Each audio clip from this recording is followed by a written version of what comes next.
menempuh jalan ini, bangkitlah bersemangat, tegarkanlah jiwa kita semua, terus melangkah menghadapi. Halo semua dan salam sejahtera. Saya harap anda sihat dan selamat di mana saja anda berada. Dan yang paling aktif, kena aktifkan diri, bersukan, itu paling penting lah. Apapun, selamat datang ya ke program Bicara Demi Malaysia Kilauan Tokyo dianjurkan oleh iLead, Kementerian Belia dan Sukan, dan ini adalah episod kedua bertemakan berdepan dengan agenda dunia. Sudah pasti ramai yang menunggu-nunggulah Sukan Olimpik yang akan berlangsung di Tokyo 2020 yang telah ditunda kepada tahun ini ya. Pada hari esok adalah upacara pembukaan 7 malam. Anda boleh saksikan di Astro Arena juga. Saya pun teruja lah sebab memang 4 years once kan. Kita akan menyaksikan Sukan Olimpik bersama-sama dengan keluarga kita, kawan-kawan kita untuk menyaksikan semangat perjuangan atlet-atlet negara. Namun ini adalah kali pertama Sukan Olimpik ditunda. Tak pernah dalam sejarah. Tapi disebabkan oleh pandemik, sebab itulah Tokyo 2020 ditunda dan kita harapkan atlet kita dan semua atlet dan pegawai, all the teams di Tokyo selamatlah. Saya percaya akan berjalan dengan lancar.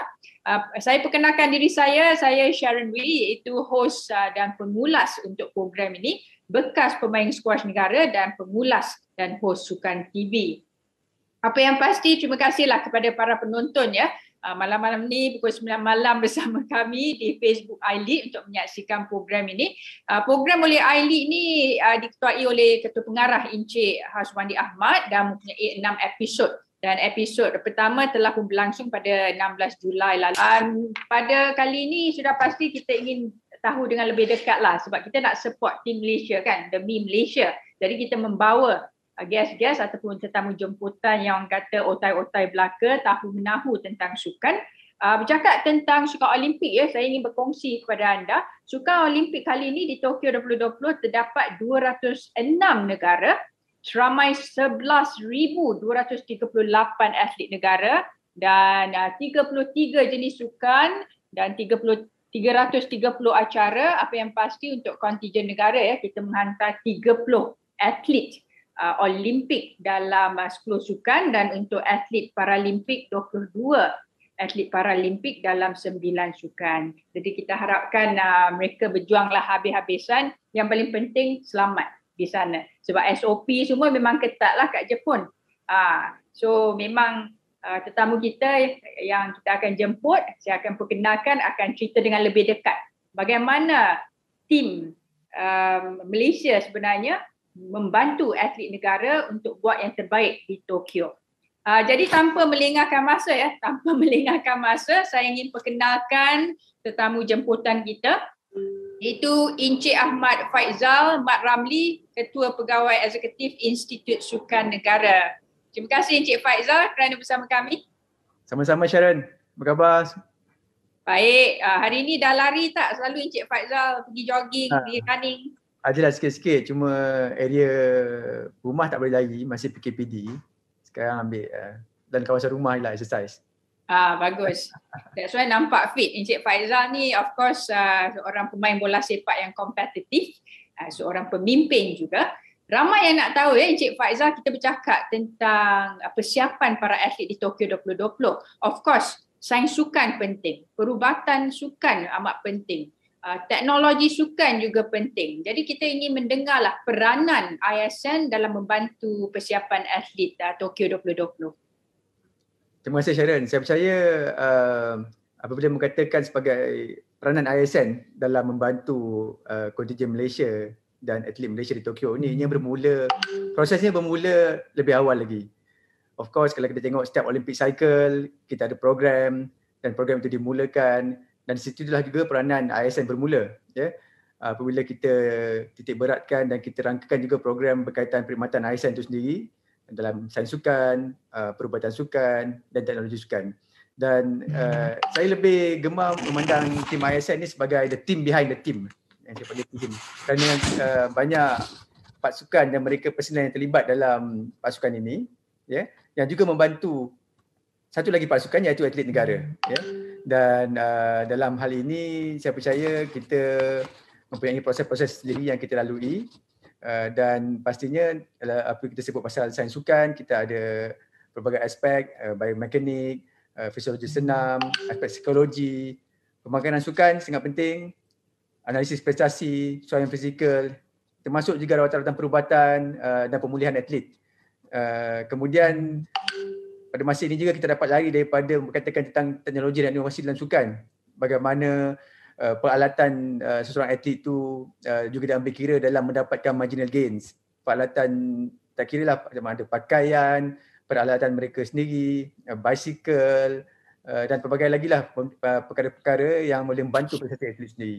Dan pastinya fasa-fasa persediaan terutamanya bagi Olimpik Tokyo ini telah bermula lebih awal lagi walaupun dalam keadaan pandemik yang sukar ini. Terima kasih kepada kerajaan kerana membenarkan atlet kita yang dalam program Road to Tokyo untuk berlatih dalam bubble yang tersendiri dalam quarantine based training. Dan saya rasa sebenarnya quarantine based training telah banyak memberi satu latihan sebenarnya kepada atlet kita dalam kita bersiap ke Tokyo. Dan saya dapat feedback daripada para atlet kita, baru saja berbual tadi dengan roster di Tokyo. Our athletes tiada ada masalah untuk adapt to the games village environment, di mana ujian ke ataupun situasi mereka rasa lebih selesa, mereka kata kerana mereka dah lalui yang lebih teruk semasa di Malaysia, ya, quarantine based training, dan apabila pergi ke Tokyo mereka tidak ada masalah untuk adapt. Dan saya pasti ISN juga tim di sana memang bekerjasama rapat dengan pihak pengurusan pasukan, dengan atlet, memantau keadaan mereka. Dan berdasarkan pengamatan kami dan penilaian yang kami buat kepada para atlet sebelum mereka pergi ke Tokyo, mereka semua berada dalam keadaan fizikal yang baik. Dan saya rasa biasalah dalam keadaan tersebut akan ada masa training ke, ada sedikit-sedikit perkara yang perlu kita lihat. Tim perubatan kita saya rasa memberi bantuan, ya, sama ada post recovery training, recovery between matches akan berlaku. Jadi di situlah peranan tim ISN dalam tempat yang sebegini. Banyak perkara-perkara kecil, the nitty-gritty, elemen-elemen yang perlu diberi perhatian, dan di sinilah the team behind the team ni perlu memainkan peranan. Dan saya percaya sekarang ini kemampuan para pegawai kita yang daripada di sana untuk memberikan terbaik kepada atlet Malaysia. Ya. So para atlet telah pun melalui bubble dan sebagainya, swab test, test kat sana, saliva test hari-hari, it's not a problem untuk mereka lah. Dengan adanya bantuan daripada ISN, KBS, MSN dan sebagainya, saya rasa mereka selesa di perkampungan sukan mereka. Apapun kita pun nak tahulah berapa personel ISN ke Tokyo dan komen mereka tentang bilik rawatan kecil ke besar. Tahulah Jepun kan, bilik dia kecil-kecil kan. Keadaan atlet dan SOP ketat sangat tak kat sana? Secara keseluruhannya Sharon, ada 14 personel ISN yang kita tugaskan di Tokyo, dan ada lagi 18 orang di sini yang stesen di Malaysia untuk bantu para personel kami di Tokyo. Dan daripada 14 tersebut, 10 merupakan personel perubatan dan 4 lagi merupakan personel sains sukan. Ada antara mereka yang kita attach dengan beberapa sukan, dan ada yang kita panggil pool services lah. Setakat ini berdasarkan laporan yang kami terima, laporan harian yang kami terima, bilik Rustia, bilik sekretariat memang ada ample space. Of course Japanese culture dan juga budaya mereka menghormati tetamu ni memang nampak, ya. Dan kita berada dalam keadaan yang selesa lah setakat ini. Kemudian dari segi logistik, kemudahan untuk pergi latihan untuk atlet setakat ini tak ada masalah. Walaupun ada beberapa perkara yang pastinya dan menjadi perkara yang biasa dalam temasya lah. Kita perlu ada komunikasi yang rapat, kena pastikan semua SOP dipatuhi dalam new normal Olimpik ini. Pastinya pihak penganjur juga mempunyai kekangan mereka sendiri, dan saya pasti kita di pihak Urusi Sekretariat Malaysia juga sentiasa memastikan bahawa atlet kita terpelihara dan sentiasa berada dalam keadaan yang terkawal dan juga patuh kepada SOP. Alhamdulillah setakat ini para atlet kita tak ada banyak masalah. mereka sihat semua, dan kita ingin kekalkan semangat ini, kita ingin kekalkan momentum ini, kerana saya percaya atlet kita berada dalam keadaan mental readiness yang baik. Mereka bersedia untuk unleash ataupun melepaskan dia punya semangat demi Malaysia itu, ya, dan juga untuk bertanding demi negara. Ya. Sudah pasti. Saya setujulah para atlet sebenarnya mereka telah pun menjaga diri masing-masing dengan bantuan ISN juga, semua sihat dari segi mental, fizikal. Saya sendiri sebagai atlet negara, ya, kalau squash tak sampai Olimpik lah, one day lah kan. Masa Commonwealth, Asian Games ataupun SEA Games, bila dekat perkampungan sukan tu kena jaga-jaga juga 2-3 hari sebelum pertandingan. Bila jalan pun masa kawasan lantai basah pun kita kena berhati-hati. Small things. Bila naik ke atas bas tu pun kita kena make sure everything okay kan. We never know things like that. Terselio dan sebagainya. Tapi di sinilah tim ISN akan membantu atlet lah, physio, doktor dan sebagainya.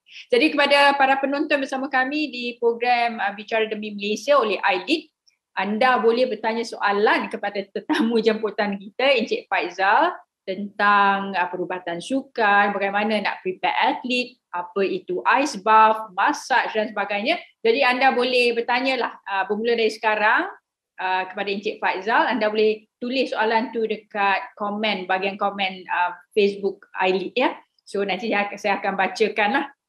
Jadi seterusnya Encik Faizal, ya, bercakap tentang penjagaan atlet. Kita ada superstars, of course. Kita ada former world number 1 Datuk Lee Chong Wei yang pernah bersama dengan ISM dapat bantuan ISN. Kita ada Datuk Azizul Hasni Awang yang kini berada di Tokyo, Pandalela Rinong dan ramai lagi. Tapi bercakap tentang Pandalela Rinong, atlet wanita pertama Malaysia yang menyumbang pingat di Olimpik, ya. Kita kena jaga dia macam wow, macam emas lah. But that this when sebab tak ramai antara kita rakyat yang pernah menjadi atlet elite. Jadi mereka tak tahulah apa itu ice bath, taping dan sebagainya. Katakan Pandalela sebagai contoh. Apa preparation team ISN sebelum dia bertanding? Pastinya untuk, saya rasa dalam mana-mana budaya sukan prestasi tinggi, atlet prestasi tinggi ini merupakan atlet yang profesional, yang mempunyai minda dan juga semangat juang yang tinggi, dan mereka tahu setiap inci kehidupan mereka sebagai atlet itu adalah penting dan perlu mempunyai budaya yang prestasi tinggi jugalah. Dan pastinya di ISN juga kita ada high performance team, ya, yang perlu ada senada dengan atlet ni. Kalau atlet prestasi tinggi, our team juga kena ada culture dan juga minda prestasi tinggi juga. Dan di sinilah kita bertemu, memberi perkhidmatan kepada atlet yang prestasi tinggi ini dari segi pelbagai sudut. Ya. Pastinya kalau kita sebut pasal aspek saintifik, ya, prestasi sukan dan sebagainya, kita boleh tengoklah contoh kalau Pandalela dia membuat aksi-aksi terjunan, pastinya elemen-elemen yang kita perhatikan adalah elemen pergerakan beliau, biomekanik, ya. Kemudian analisa pergerakan beliau semasa membuat rutin terjunan, ya. Dan di situlah kita ada guna beberapa teknologi juga. Kita ada high speed kamera berkelajuan tinggi dan juga high resolution kamera yang akan merekod atau merakam beberapa aksi beliau di kolam dan juga aksi selaman beliau. Kita ada big screen, ada big TV yang akan tengok.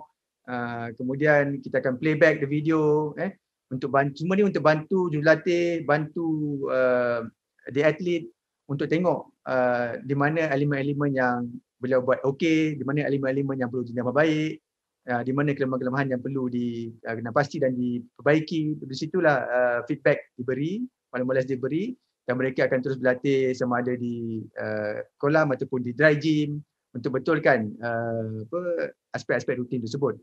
Dan selain daripada malam-malas video ni juga, pegawai suara fizikal kita, ya, juga akan bantu Pandalela ni contohnya untuk buat aspek-aspek kekuatan sebagainya. Mungkin ada beberapa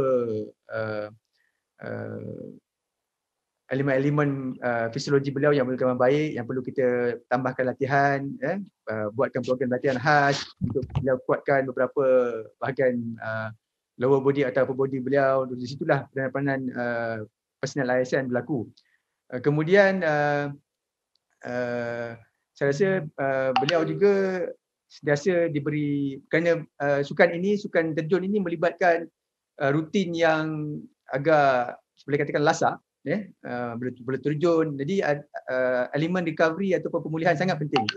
Boleh katakan saban hari, setiap hari kita punya fisioterapis, kita punya masuk akan bersama beliau untuk bantu beliau recover dengan cepat. Kerana setiap kali latihan yang agak lasak ini, kita perlu pastikan aspek pemulihan ini dapat dilaksanakan mengikut modaliti yang betul, bantu beliau untuk terus berlatih tanpa banyak masalah. Jadi tidak mahu beliau dapat kecederaan yang agak serius. Jadi di sinilah peranan tim ASN untuk bantu beliau untuk recover between training, and then kalau ada competition juga recover between days sebagainya. Jadi saya setuju. Aspek sukan tadi, analisis, aspek pemulihan dan sebagainya memang penting, dan ini apply kepada semua atlet prestasi tinggi. Kalau kita ingat Azizul Hasni sendiri dan Syafidah dalam track cycling, mereka dah diberi injection yang kita panggil memang world class lah dari segi aspek fisiologi mereka sebagai cyclist, tapi juga aspek teknologi, equipment dan mesin yang mereka naik tu. Basikal tu sendiri merupakan satu proses R&D yang panjang. Saya rasa kita akan lebih lagi pasal basikal tu kita nak save dulu pasal basikal, sebab I pun berminat pasal basikal.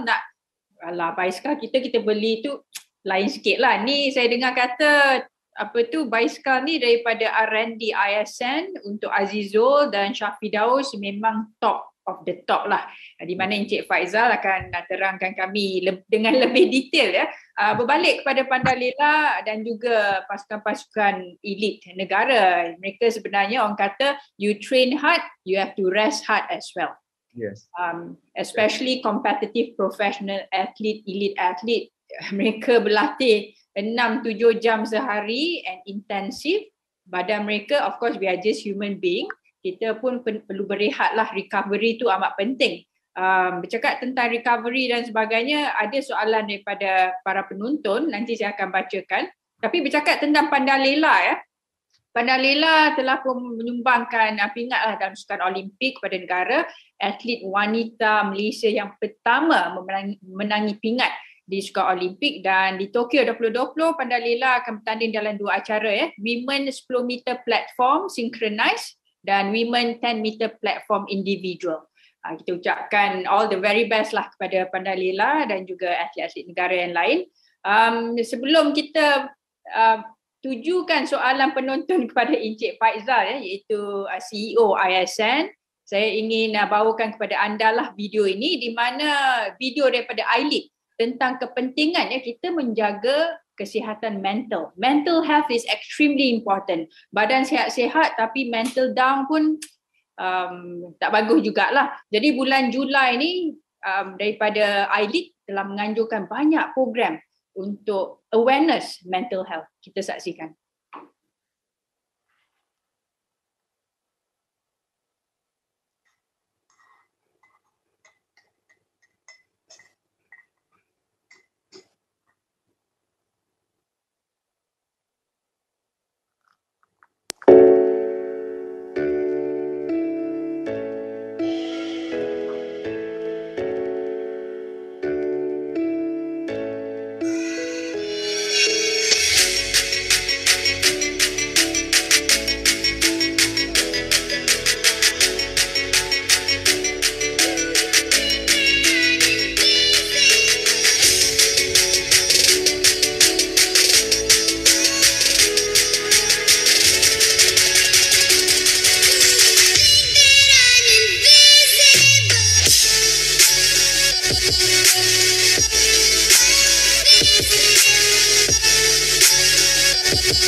Dan begitulah sedikit sebanyak ya tentang program iLead untuk memberi awareness tentang mental health. Very interesting. Sebenarnya Encik Faizal, sampai masanya saya tujukan soalan daripada penonton lah kepada Encik Faizal. Tapi pada masa yang sama kepada anda penonton dan juga peminat sukan, jangan lupa please like and share Facebook iLead kerana banyak informasi daripada Facebook iLead kepada anda semualah. Berbalik tentang soalan daripada penonton kita. Yang pertama Farah Hussein, dia tanya Tuan Faizal, ada tak di antara atlet yang down dan disebabkan oleh pandemik ni? Diorang tak all out? Maknanya dari segi mental tu adakah ia memberi impak lah dari segi performance diorang dan sebagainya? Atlet juga adalah manusia, Sharon. Dan saya pasti terutamanya pada fasa-fasa awal pandemik COVID-19 di Malaysia dan kita ada PKP. Even for untuk staff ISN sendiri semasa itu pada 3 bulan pertama semasa kita PKP 1.0, memang kita pun tidak pernah menghadapi situasi yang unprecedented seperti itu dan kita juga menyesuaikan diri dengan situasi berada di rumah. Kita kena monitor aspek latihan atlet dan juga well-being atlet di rumah. Jadi saya rasa 3 bulan yang pertama tu memang agak mencabar bagi bukan saja atlet tetapi juga personal ISN dalam kita bersama-sama untuk pegang pada objektif latihan itu sendiri. Dan saya akui memang ada elemen-elemen di mana of course apabila berada di rumah ni dan juga berada dalam quarantine based training ni, elemen-elemen seperti boredom kan, kemudian ada yang rasa macam tidak memotivasi, burn out. Tapi apabila as time goes by, para atlet ni sedar yang mereka ni merupakan golongan yang terpilih, mewakili negara, golongan yang terpilih, special team, special elite athletes yang diberi sokongan yang khusus untuk membawa jalur gemilang dari arena antarabangsa dan mereka tahu objektif mereka masing-masing. Dan especially terutamanya kepada atlet kita yang ke Tokyo ini dan juga ke Paralimpik nanti, mereka ini kita dapat lihat semasa program khas quarantine camp, mereka ni mempunyai motivasi yang tinggi untuk meneruskan latihan walaupun dalam keadaan bubble, dan kita dapat lihat semangat yang ditunjukkan, ketahanan diri, ketahanan fizikal dan mental itu sendiri amat teruji semasa tempoh quarantine based training tersebut. Dan saya percaya latihan yang telah mereka lalui ini bukan saja melibatkan sport spesifik ataupun latihan fizikal saja, tapi latihan mental juga yang mereka telah lalui telah membantu mereka untuk adapt well kepada situasi Tokyo sekarang. Jadi itulah saya punya ulasan. So harap Encik Faizal menjawab soalan anda Farah Hussein. Sudah pasti atlet manusia juga, tapi dengan ada persiapan daripada jurulatih, pihak psikologis ISN dan atlet itu sendiri they are elite athlete, so dia tahulah macam mana nak manage dari segi mental mereka. Okey, ni daripada Tajuddin JB, dia kata, bos, ada ke peluang untuk saya orang awam turut serta sebagai sukarelawan yang mewakili nama ISN ke Temasya Olimpik? Saya kira untuk temasya-temasya yang seperti Olimpik, Asian Games, Commonwealth ni bilangan atlet kita tidak begitu ramai berbanding contohnya Sukan C. Dan macam Sukan C kita ada antara 500-600 atlet. Jadi kita memang memerlukan sukarelawan dan juga pasukan perubatan dan sukan yang besar. Kalau kita ambil contoh semasa SEA Games di Filipina 2019, kita menghantar seingat dalam 50-60 orang personel untuk membantu memberi sokongan kepada lebih kurang 500-600 atlet negara. Jadi sekiranya Tuan Firdaus beliau mempunyai mungkin kepakaran ataupun ada latar belakang dalam bidang sains sukan atau perubatan sukan ataupun teknologi sukan, mungkin beliau boleh diberi pertimbangan lah untuk. Tapi memang it's going to be tough juga pasal kita ada ramai pakar-pakar yang sedia ada pun di kalangan kita. Memang kita ambil pun kalau kita pergi tamasya besar macam SEA Games, kita akan buka kepada tenaga-tenaga luar untuk bantu. Dan mereka yang terpilih itu memang beruntunglah untuk dapat bantu negara. Tapi saya banggalah dengan semangat Tajudin JB ni. Dia nak juga jadi sukarelawan. So thank you so much especially sebab nak bantu demi Malaysia. Keep it up. Satu lagi, soalan ketiga, Ahmad Fik dia tanya, atlet Malaysia mampu berdepan agenda dunia. Secara peribadi, siapa atlet favourite Tuan Faizal dalam edisi Olimpik kali ini? Your favourite atlet? Favourite atlet saya adalah Azizul Hasni, Datuk Azizul Hasni Awang. Kerana saya tengok semangat dia untuk deliver the first gold medal tu sangat nyata. Beliau tidak ada kegusaran ataupun tidak ada tolak dalih lagi terhadap kebolehan beliau. Beliau berani mencabar minda beliau, berani mencabar keupayaan beliau dan berani untuk be bold, untuk menyatakan bahawa beliau mampu dan juga berupaya untuk deliver our first gold medal. Saya rasa itulah mentality high performance athlete. Walaupun dalam keadaan sukar macam mana pun, mereka perlu mencabar diri mereka dan mereka berani untuk question kemampuan dia dan juga mempunyai mindset yang kita katakan berasa tinggi tadilah. Dan satu perkara yang menarik mengenai Datuk Azizul Hasni ni adalah kerana ia ada special project ISN juga. Kita punya gabungan antara elemen sport science dan juga sport teknologi digabungkan menjadi game changer for Malaysian sports. Jadi saya kira ini akan jadi satu pembuka mata juga bagaimana the wonderful world of sport science dan juga the advancement of sports technology digabungkan untuk deliver juga ensure athletes dapat achieve peak performance. Jadi kita dapat nak tengoklah bagaimana hasilnya nanti semasa event track cycling berlangsung. Okay, Sharon?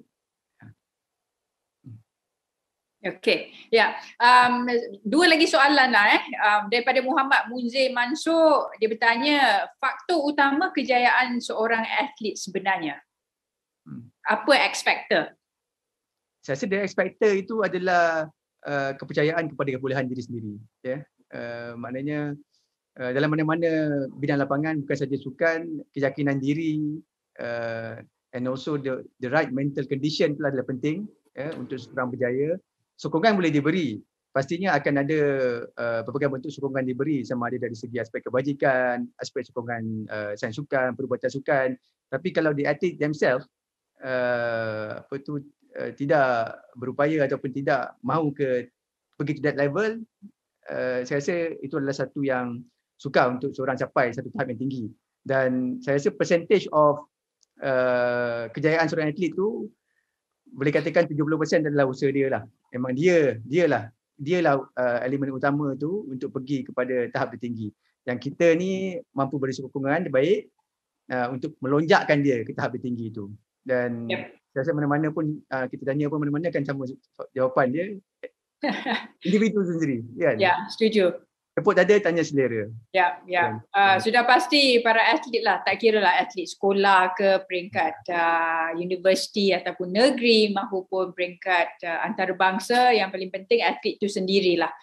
Karakter atlet, komitmen mereka, sebab walau bagaimana sehebat coach terbaik di dunia, tapi atlet tu tak nak mahu ke depan atau karakter mereka tak committed, taklah sampai ke peringkat yang terbaik. But then we are very proud and happy that atlet-atlet kita memang kau-kau habis-habisan. Itu yang kita lihat bagaimana tahun 1998 Sukan Commonwealth bermulalah membuka minda dan juga hati rakyat Malaysia that we Malaysian can produce high class, world class athlete. Sampailah sekarang ni. Datuk Nicole David, Datuk Lee Chong Wei, Datuk Azizul, Pandalela, Farah N. Hadi, ya. Rizwan Puzi dalam Paralimpik tak banyak lagi. Sebenarnya atlet-atlet Paralimpik kita lah atlet-atlet pertama yang membawa pingat emas sukan Paralimpik di Rio dengan 3 pingat emas. Jadi kita harap di Tokyo ni lebih banyaklah pingat emas akan masuk ke Malaysia ni. Itulah harapan kita.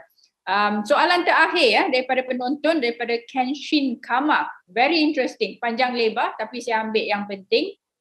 Dia tanya pasal pengurusan strategik yang diguna pakai oleh ISN dalam membantu atlet ya. Dia kata kajian saya hampir 85% leader Persatuan Sukan Kebangsaan macam tidak berapa memahami pengurusan strategik. Dan bagaimanakah ISN menyusun atur pengurusan strategik bagi membantu atlet di Sukan Olimpik kali ini? Saya rasa ni we are referring to leadership lah kan.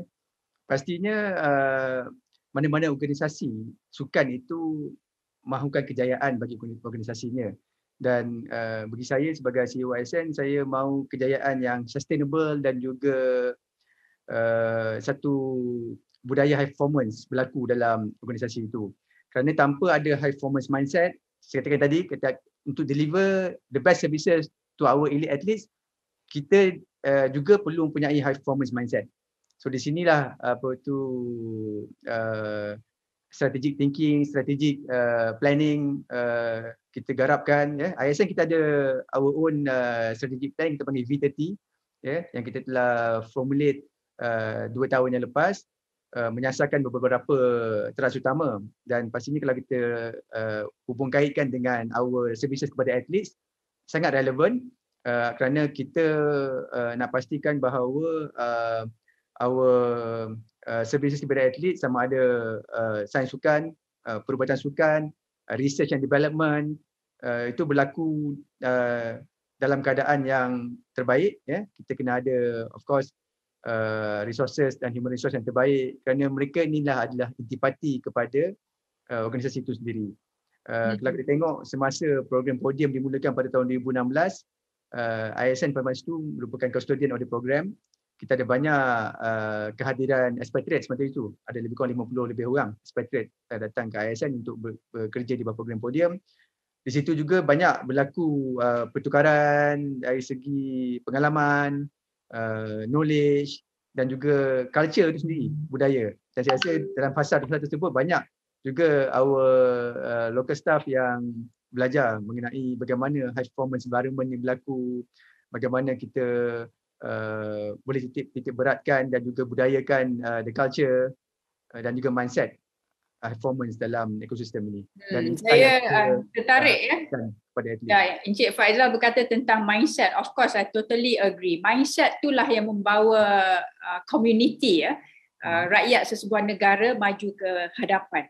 Mindset untuk berjaya, mindset untuk menjadi rakyat ataupun community yang sentiasa belajar, always improve, dan ini yang diperlukan oleh para atlet juga.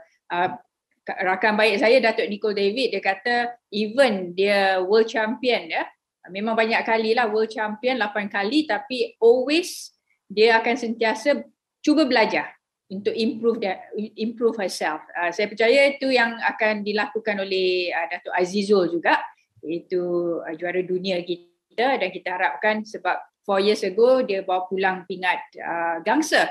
Kali ini interview daripada Aswarina, Chef di Mission, Datuk Lee Chong Wei bersama dengan Datuk Azizul pada hari semalam.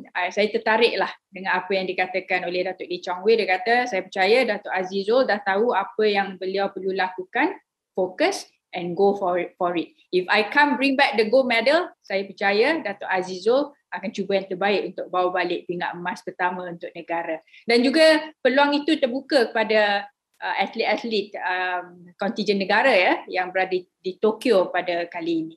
Boleh tambah sikit, Sharon, saya rasa kalau kita berkatakan tentang high performance environment ni dan budaya, ianya lebih berupa, saya nak quote lah, saya minat Simon Sinek, so saya selalu dengar dia punya video dan juga ni.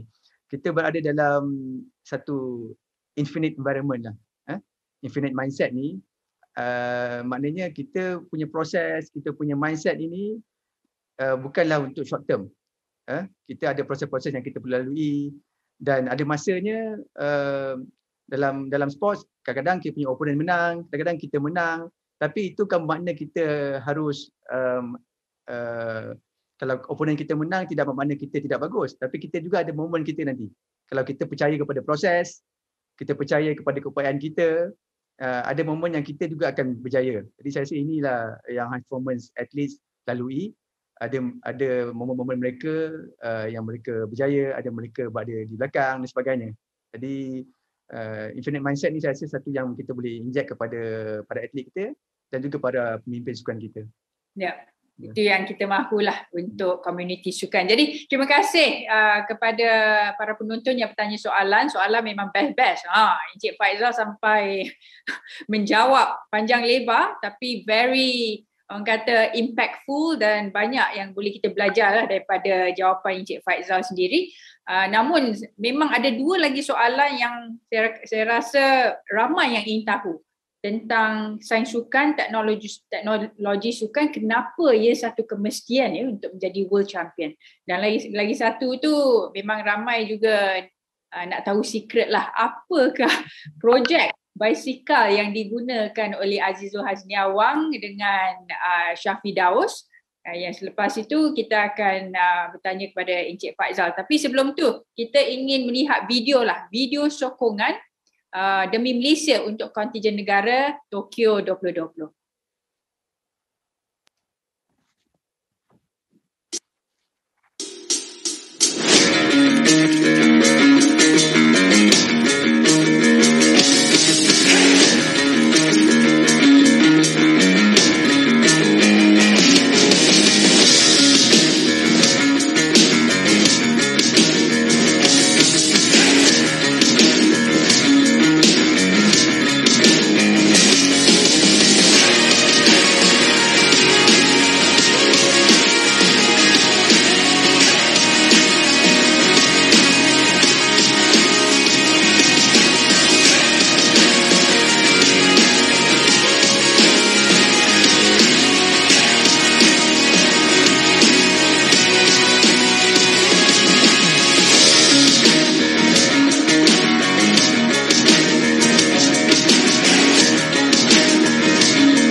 Dan begitulah demi Malaysia, Gambate Malaysia. Kita sokong atlet negara di Paralimpik maupun di Olimpik Tokyo 2020.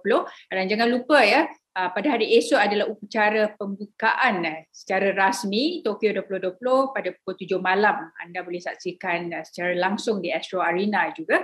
Berbalik kepada Encik Faizal, CEO of ISN. Untuk atlet sampai ke peringkat dunia, kenapa sains sukan dan teknologi sukan ni adalah satu kemestian, compulsory? Saya percaya Sharon bahawa untuk kita pergi to next level, kita tak dapat lari untuk embrace what is going on globally. Kalau kita dapat tengok negara-negara maju dalam sukan, formula dia memang terbukti ada, ekosistem sukan itu sendiri, ekosistem bakat, ekosistem prestasi tinggi, pembudayaan sukan di kalangan masyarakat, itu semua merupakan satu ekosistem yang besar yang menyumbang kepada sukan prestasi tinggi. Dan pastinya elemen-elemen ini kita dapat lihat berlaku dengan advancement in teknologi, kemajuan dalam teknologi. Saya rasa even amateur atlet sekarang pun dah sangat peka kepada perubahan teknologi ini. Mereka sendiri kalau runners atau cyclist dah mula pakai wearable equipments untuk gauge ataupun measure dia punya own personal measurement dari segi data-data latihan mereka. Dan pastinya elite athletes lebih lagi lah, lebih perlu daripada elite athletes. Dan kalau kita tengok bagaimana atlet kita pakai GPS untuk monitor contohnya team sport, hoki, bola sepak dan sebagainya, pakai GPS untuk monitor berapa jauh mereka cover distance, berapa kelajuan mereka, heat map dia macam mana, kan? Semua ini data-data ini sebenarnya membantu saintis sukan, jurulatih dan atlet itu sendiri untuk kita pasti apakah elemen-elemen dan area yang mereka perlu perbaiki dari segi technical itu sendiri dan sebagainya. Dan kita dapat lihat juga sports teknologi sekarang dah bantu sampai tahap boleh predict injury status of players, tempoh mereka untuk rehab dan return to sports. Ni semua dah berlaku sekarang dalam dunia masa ini. Dan saya pasti inilah elemen-elemen yang kita di Malaysia juga perlu embrace, Dan pembudayaan ini tidak harusnya berlaku di peringkat prestasi tinggi saja. Kita perlu mulakan di peringkat yang sebelum tu lagi. Contohnya di universiti, sukan di universiti. Pasti kena perlu ada satu ekosistem prestasi tinggi juga. Supaya apa, mereka pergi ke elite level, mereka tidak kekok. Mereka tidak rasa macam satu benda yang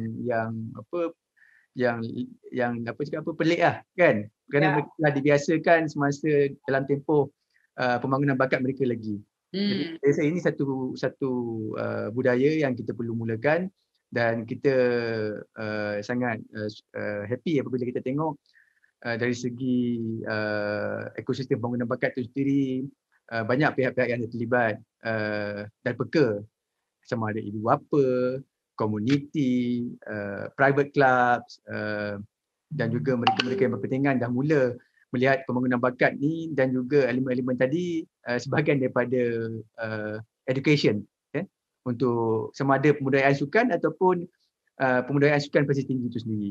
Jadi ini benda ekosistem yang besar lah. We're talking about a big, larger and bigger ecosystem. Ya, kalau boleh kita nak bagi pendedahan lah kepada semua, start from young, kan?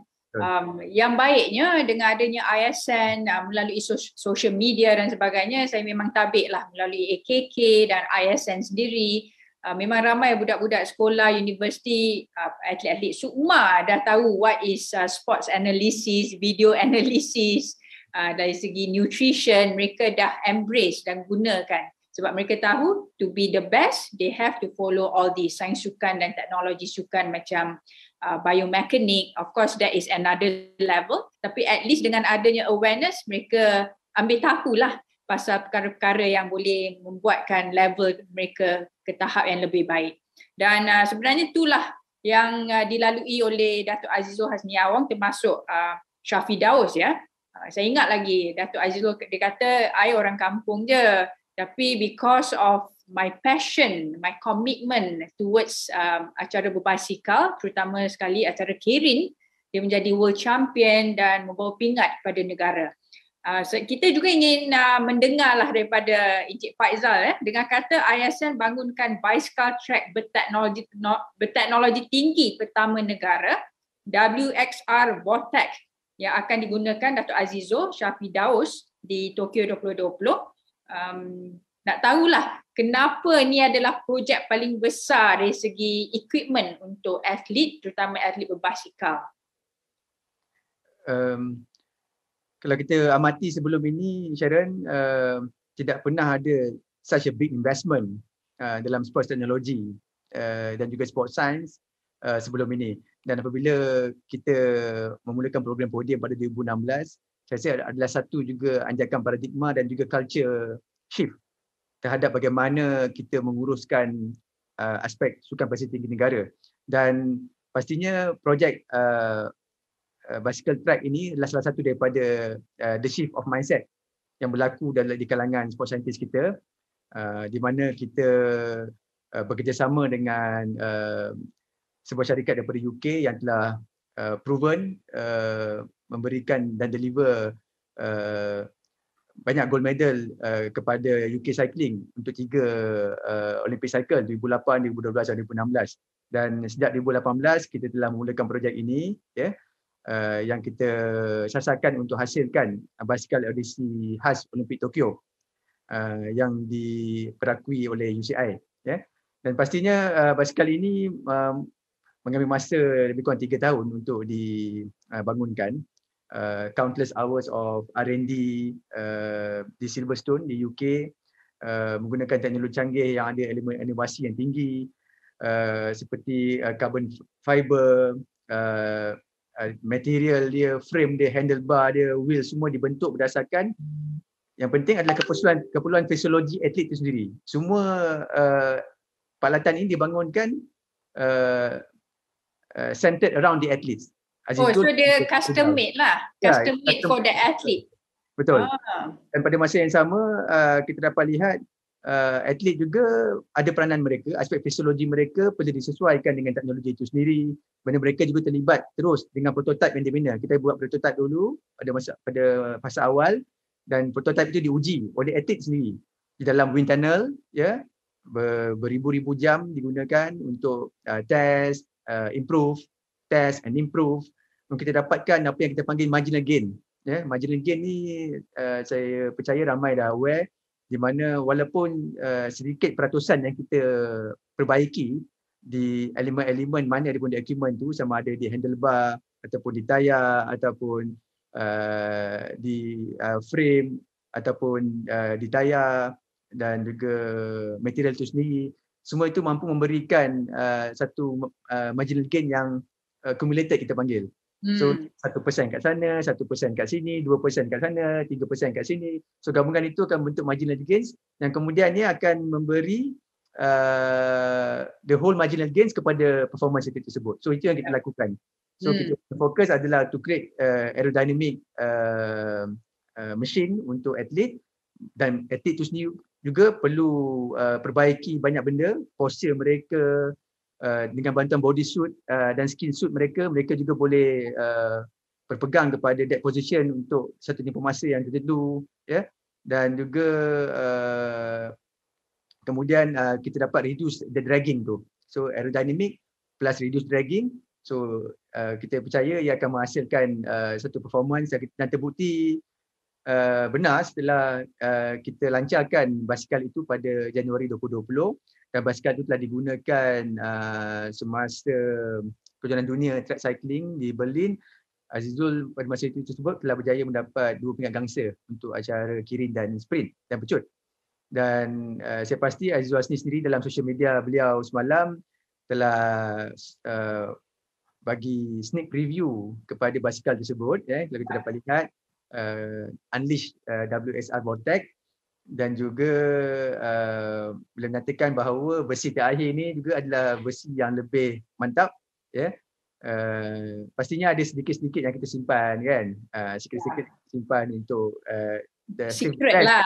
Save the best for surprise. The best for us.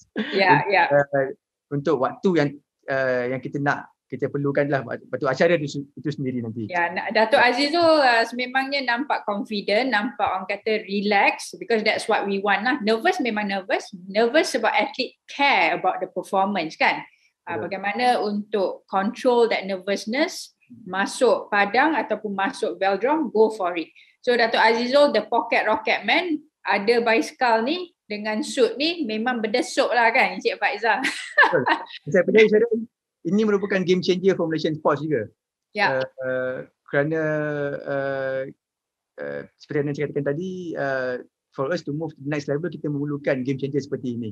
Ya. Bagaimana kita unleash the wonderful world of science, sport science, dan juga the advancement of technology untuk bantu prestasi atlet. Dan congratulations. Dan juga ni kita boleh aplikasikan juga kepada sukan-sukan lain selepas ini. Kita pun dah mula bercakap dengan Mosti tadi, sebentar siang tadi, bagaimana kita nak boleh bantu untuk hasilkan mungkin material yang lebih baik untuk kita punya canoeists, ya. Ada boat yang special dengan our sailors, ya. Kemudian our swimmers boleh gunakan teknologi-teknologi ini yang kita belajar ini untuk improve the performance. Well done Encik Faizal, dan juga tim ISN. Itu yang kita para atlet community sukan nakkan, untuk melihat sesuatu yang baru dalam sukan Malaysia, kan. So with sports technology, sains sukan materialize apa yang kita nak to see what's the best for the future. Jadi kepada para penonton memang banyak hari ni kita belajar daripada Encik Faizal. All this new information ni memang kita tak tahu, but then hari ni ramai yang dah tahu secret tu. Azizul ataupun Datuk Azizul akan gunakan basikal yang kata berteknologi tinggi lah, WXR Botec bersama dengan Syafidaus Sahrom ya, yang akan bertanding juga dalam acara sprint dan juga Kirin di Tokyo 2020. Okey, ini istimewa untuk para penonton. Ini kuis mingguan kita di mana satu episod satu soalan. Jadi secara keseluruhan ada 6 episod lah. Maknanya ada 6 kuis. Anda kumpulkan ke semua 6 jawapan ni di sesi terakhir ataupun episod ke-6, iaitu episod terakhir pada 20 Ogos. Anda bolehlah menjawab ke semua 6 jawapan tu. Siapa yang betul top 3 akan terima hadiah daripada iLead. Jadi jangan lupa ikuti kami setiap minggu. Jadi soalan kita pada minggu ni, kita lihat lagi. Apa soalan pada minggu ni? Kita lihat sekali lagi ya. Berapakah sasaran peringkat kontijen Malaysia di Sukan Olimpik 2020? Jadi anda perlulah mengikuti perkembangan terkini lah sukan negara, terutama Tokyo 2020 ya. Jadi jawab dan simpan dulu jawapan tu sampailah kita kumpul sampai episod terakhir pada 20 Ogos nanti ya. Juga kepada para penonton jangan lupa ya untuk isi borang pendaftaran dan penilaian yang telah dikongsikan oleh admin di laman komen Facebook iLead. Jadi anda dialu-alukanlah untuk bagi pendapat dan juga penilaian untuk program Bicara Demi Malaysia ni. Jadi sebelum kita beredar untuk episod ini, Encik Faizal, kita ingin tahulah harapan anda kepada kontijen negara Tokyo 2020. Pertama sekali Sharon, aspek keselamatan dan kesihatan atlet adalah kita punya priority semasa Olimpik Tokyo bawah new normal ni, new normal baru ni. Kerana mereka berhadapan situasi yang getir ya, dan saya pasti aspek ini kita perlu titik beratkan dahulu ya, selain daripada performance pastinya itu adalah ultimate aim mana-mana atlet yang pergi ke Olimpik, tapi kita juga memastikan mereka dapat bertanding dengan selamat dan sihat. Jadi itu adalah fasa pertama yang kita telah pastikan sekarang, dan mereka akan mula bertanding esok dengan Khairul dan juga akan memula esok. Jadi kita doakan mereka akan dapat bertanding dengan ketenangan, ya, dengan the right mindset, ya, dan dengan semangat demi Malaysia. Dan seperti mana yang YB Menteri maklumkan 2-3 hari lepas, sasaran kita telah diumumkan, ya, 3 pingat, satunya pingat emas dan satu lagi tu boleh apa-apa lah kan, 2 lagi tu. Jadi saya rasa itu telah dinyatakan dan kita akan menyokong bersama-sama dengan sokongan padu daripada pihak MOM sendiri, MSN, ISN, kita semua bekerjasama dan dalam satu pasukan menuju ke arah objektif yang sama, dan kita akan give our best. Komitmen kita terhadap prestasi atlet pada semasa Olimpik ni sangat penting, dan kita akan beri sepenuh jiwa raga kita lah kepada negara untuk pastikan atlet kita juga dapat hasilkan satu yang membanggakan negara nanti, Sharon. Terima kasih Encik Faizal kerana meluangkan masa dengan Bicara Demi Malaysia, dan sudah pasti feedback daripada Encik Faizal dan important points tu memang banyaklah kita belajar tentang peranan ISN dan juga kepentingan ya sains sukan, teknologi sukan yang perlu digunakan untuk menjadi yang terbaik di dunia. Jadi sekali lagi terima kasih Encik Faizal. Sama-sama Sharon. Ya, kepada para penonton terima kasih juga kerana bersama kami ya dengan soalan-soalan yang kata memang a good question from you guys, dan kepada iLead juga tahniahlah kepada iLead kerana menganjurkan Bicara Demi Malaysia ni bagi menyokong kontijen negara di Tokyo 2020 dan mewar-warkan tentang Sukan Olimpik yang akan bermula ya pada hari esok. Upacara perasmian ataupun pembukaan akan berlangsung pada 7 malam dan anda boleh saksikan di Astro Arena juga. Apapun time di Malaysia ni 1 jam di belakang Tokyo Jika sekarang 9.57 di Tokyo kini 10.57. Apapun kita akan teruslah we enjoy Olympic Tokyo 2020 bermula pada hari esok sampailah pada 8 Ogos nanti, dan kita ucapkan selamat maju jaya kepada atlet negara. Tapi kepada anda jangan lupa ya, episod ketiga program Bicara Demi Malaysia Kilauan Tokyo pada 30 Julai nanti, iaitu episod ketiga. Jadi sampai di sini saja daripada saya Sharon V. Kita sokong atlet Malaysia, Gambate Malaysia.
Bersama kita menempuh jalan ini, bangkitlah bersemangat, tegarkanlah jiwa kita semua. Terus melangkah menghadapi segala rintangan, teguh bersama berdepan dengan agenda dunia. Kita masih di sini, cekal